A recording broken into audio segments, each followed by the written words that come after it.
This is one of a series of discussions of the PANdora distance education projects, which have been taking place across Asia since 2004, sponsored by the IDRC. One of the projects has been a policy and practice survey in Mongolia and China, two neighbouring countries but very different indeed in their approaches to distance education.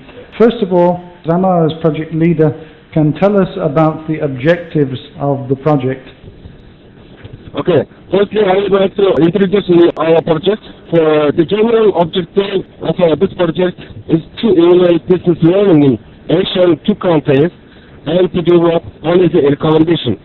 The specific objectives are firstly understand current status of distance education and review distance education policy, evaluate the distance education implementation, evaluate the use of technology and media, investigate the benefits of distance education for disadvantaged groups such as women, disabled people, people in low social economic class, learners in remote area, share experiences and their lessons. Next one is proposed stages of distance education report and recommendation of future development for policymakers and practitioners. So the project research has following steps. First step is technical analysis to country back to country, that's Mongolia and China. Afterwards we focus group discussions for policymakers and administrators, teachers and learners. Next objective is design and validation of four instruments. It's policymakers, administrators, teachers and learners. Design will guide and policy pilot test and reliability analysis. Next one is the main study and data collection and analysis. We have developed the policy recommendations for improving distance education. The policy recommendations have three levels in two Asian countries, two Mongolia and China. May I invite Professor Chen Li to talk about the survey methodologies that you used in China and Mongolia? I think that we use the same methodology with the AMAR in Mongolia. We finished the literature research report, and then because there are two kinds of the distance learning in China, two levels. One level is the university level. Another level is the K-12 level. So we set up two sub-teams, and we did the same survey on the different levels. And we do the document analysis, and then after we translate questionnaire from the Mongolian to Chinese, and according to the local situation, we revise the questionnaire, and we keep most of the questions from the AMAR's questionnaire, but we added some questions suitable for local situation.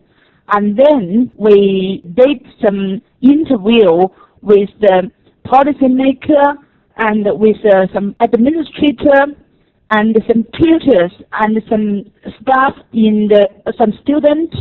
And then we use the questionnaire to do the survey. So the conclusion and the recommendation for the policymaker in our final report are separated into two parts.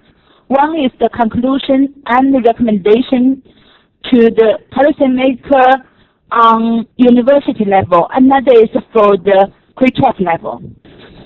Could you comment on the recommendations you would now be making to the government and the professional organizations in your country? Just take us through this slide and the next one. There are about 6 or 7 points.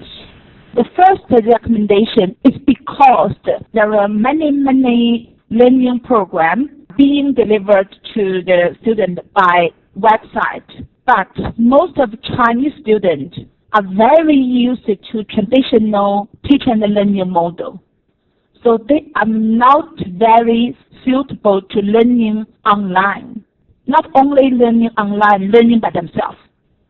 So it's quite important for the Distance Education Institute to develop student self-learning abilities. And so far, few this kind of program to be delivered to students. So there are a lot of complaints from the e-college. The e-college supply a lot of very effective, the support service online. Few students use it, but they complain there are not enough good learning support functions. But in fact, they use them very few. So it's quite important for e-college or e-institute to supply this kind of program to train students how to use the online functions and online courses to realize their deep level learning. The third, it means that the development of the number of students is too fast. It's too fast, more faster than the development of our education quality insurance level and the staff level. I can give you example.